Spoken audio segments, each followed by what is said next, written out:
Hello again, everyone. My name is David Buckley. I'm the Paul Weber Endowed Chair in Politics, Science, and Religion here at the University of Louisville. I'm also interim director of the Center for Asian Democracy, which is hosting this event. CAD, again, is very glad to be sponsoring the 2022 meeting of the Southeast Conference of the Asian Studies Association, which is happening here in Louisville this weekend. We're going to be speaking this week, as you know, to some of the conference's presenters about how their academic research ties into timely questions related to democracy across the region. And so with that in mind, next up, we are very excited and thankful to have Dr. Kevin Fogg join us. Dr. Fogg is Associate Director of the Carolina Asia Center at UNC Chapel Hill. Kevin came to UNC from Oxford, where he taught in the Faculty of History and the Oxford Center for Islamic Studies. He's a historian of Southeast Asia, specializing in Islamic societies and post-colonial Indonesia. In addition to a smattering of articles and book chapters, his description, smattering, not mine, his first monograph, Indonesia's Islamic Revolution, was published with Cambridge University Press. So first of all, thanks very much, Dr. Fogg, for joining us in the midst of the early semester rush. We're glad to have you here and look forward to your presentation at the conference as well this weekend. Well, my pleasure, and thank you very much. Great. So we'll be talking with you today about the case that you've researched most deeply, Indonesia, and the topic of Islam and democracy in that country. To get a little bit more specific, you research what are called mass Islamic organizations, which are crucial to the organization of religion and Islam in particular in the country. Before we get to democracy, can you tell us a little bit about what that term means? What does it mean to say that Islam is organized around mass membership organizations in the country? Sure. Well, Islam is not organized like this in many countries, right? If you go to Algeria, if you go even to Malaysia, right next door, you don't have these kinds of organizations. But in Indonesia, you have mass membership organizations that arose in the early 20th century. The largest Islamic organization in the world is called Nahdlatul Ulama. It's the revival of the religious scholars, founded in 1926. The parallel to that in sort of reformist theology is called Muhammadiyah, founded in 1912. And these things rose in competition with missionary organizations, in most cases, in Indonesia, where they wanted to be the ones to provide education, to provide social services, to spread around new ideas about theology or defend old ideas about theology. And so in the early 20th century, these things rose up, and they're operating a lot like we think of our mainline Protestant denominations operating in the United States. So, you know, running orphanages, setting up retirement homes, providing theological education for the folks who are going to be delivering sermons, providing food aid if there's a disaster or a catastrophe. These are exactly the kinds of things that, you know, my Baptist church in Richmond, Virginia would have done when I was growing up, that we see mass Islamic organizations doing in Indonesia. One of the funny things about Indonesia is that you have a large number of these very big organizations, right? I can name at least 10 that are over 1 million in membership. There's 2 that are really truly national, NU and Muhammadiyah, but then you have regional organizations that can still be quite large. And with Indonesia being the world's 4th most populous country, it makes sense that you would have, you know, such big religious, such big Islamic organizations operating in the archipelago. Yeah, for those of us who study religion and democracy, it's always a great way to start our teaching on this topic to ask students, what is the largest Muslim majority country in the world? What is the largest Muslim majority democracy in the world, right? And to begin that conversation there, because Indonesia, its size and importance is in some ways so underappreciated. You do research not just these organizations, but democracy in the country and how these organizations relate to it.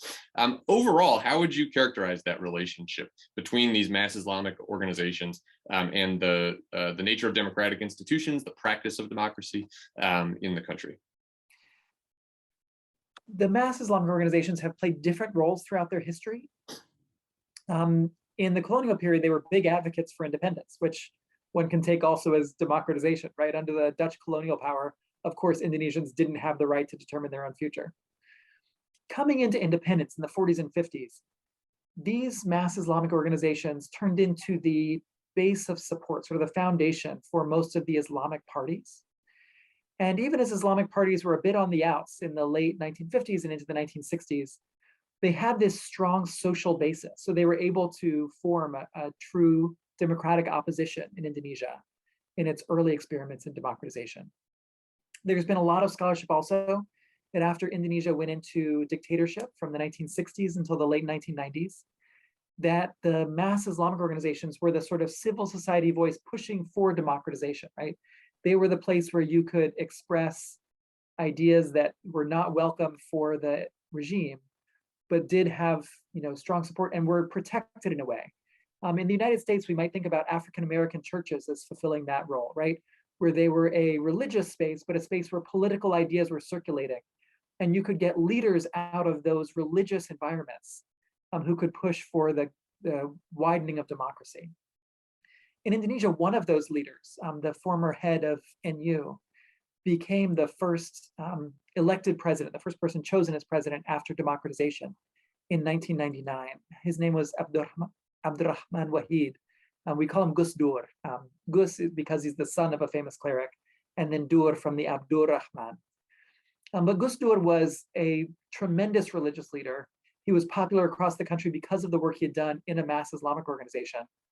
Unfortunately, he was not a particularly effective president, and so he was replaced by his vice president within about 2 years. But the party that he built off of his mass support has remained important. In fact, the current vice president of Indonesia today, since 2019, is again out of NU, out of that same mass Islamic organization, and brings that support, which is really important for the legitimacy of the incumbent president, Jokowi. I think that the role of these mass Islamic organizations has changed in the last 25 years. We haven't seen them being quite so dominant in Islamic discussion because the rise of new media, new types of celebrity, someone who doesn't have the organizational imprimatur can still get a mass following on YouTube or WhatsApp or on their own little public access television show. And that has changed the relationship of these organizations to democracy, to opposition, to free speech, to the organization of civil society. Yeah, that's great. I mean, that trajectory reminds me of somebody who studies the Philippines in some ways of the trajectory of the institutional Catholic Church during authoritarian periods in the 70s and the 80s, not everywhere, but in parts of Latin America and also in the Philippines, right? Where you had a sort of protected space, right? Sometimes I think it's been termed an umbrella of protection in Chile, for instance, from the authoritarian period there. So that when democratic institutions have an opportunity to reemerge, those religious organizations or institutions then become a kind of natural reservoir for leadership, for organization, for mobilization in that post-authoritarian period. I will say that's different for different religions, right? There are folks who made this argument about the Buddhist monk protests in Myanmar about a decade ago. The way that different religions organize themselves has a deep impact on whether their leaders can transition directly into democracy roles. So Cardinal Jaime Sin in the Philippines, he couldn't go and get himself elected president in the way that Abdurrahman Wahid could go and get himself elected president. Yeah. None of the monks in Myanmar are going to be able to transition into a direct political role, although they can back political parties. Islam, because it allows for clerics, for Islamic leaders who can take a direct role in political life in that way. They're not in a monastic institution. They're not, held in the church. They're not forced to be celibate. They don't take the same kind of vows. They have opportunities to engage directly in party politics that I think are worth thinking about. That's really interesting. Yeah, no, that's great. Okay, so you talked a little bit about the contemporary period in Indonesia and how this has been a time of some change, some pluralization. Maybe you didn't use that word, but I think you would probably talk in those terms. And I'm curious if you could just elaborate a little bit more on that, how you would characterize that pattern of change now that we're not in the post-authoritarian period anymore, but in a period where we thought anyway, democracy had sort of deepened itself and consolidated. Before we get to the total sort of current situation, how would you characterize that change, let's say from roughly 2000 through like the last 5 years or so? Sure. Indonesia's longtime army-backed dictator named Suharto fell in 1998, associated with the Asian financial crisis. And then we had a very tumultuous several years until about 2006, where we were hoping that Indonesia would consolidate into democratic patterns. And Indonesia did, right? In 2004, they had the first direct election of an Indonesian president, Susilo Bambang Yudhoyono. That was seen as a success. We've had multi-party democracy in Indonesia really since 2000. The structures of democracy have been successful. The content of democracy is wavering. So there's been a lot of critique, especially since 2014, about Indonesian political leaders using illiberal tactics to try and defend theoretically liberal democracy, right? A lot of that is actually about an Islamist opposition. So as Indonesian mass Islamic organizations have lost their ubiquity as the voice of Islam in the country, and you get the rise of internet preachers, television preachers, VCD preachers was a thing for a while, where you would circulate, the video compact discs. Mm-hmm. Those folks are more likely to be conservative than the mass Islamic organizations. They're more likely to put forward ideas that are not in support of a full multi-party democracy where everyone is an equal citizen. They want special rights for Islamic groups. They want a special place for Islam in the country. And there has been this delicate balance of the political leaders in Indonesia of trying to tamp down on things that are definitely undemocratic. But how do you tamp down on them in a democratic way? This reached fever pitch about 5 years ago. There was a governor in Jakarta who was ethnically Chinese, which is a big controversial, and was also religiously Christian. He had not been elected as mayor, he had been elected as vice mayor. And in Jakarta, it's technically a governor. They operate as their own territory. He'd been elected as lieutenant governor and then became governor when his ticket mate became president. He was running for re-election. He said some intemperate things about the people who were critiquing him for being a Christian. And he said, don't go getting fooled by people saying that the Quran prohibits the election of a Christian as a leader. The way that he said it was not very wise. It came across as saying, don't be fooled by the Quran. There were huge protests in the streets, especially in Jakarta, but across the archipelago against this man. And he was charged with insulting Islam. He was taken out of office.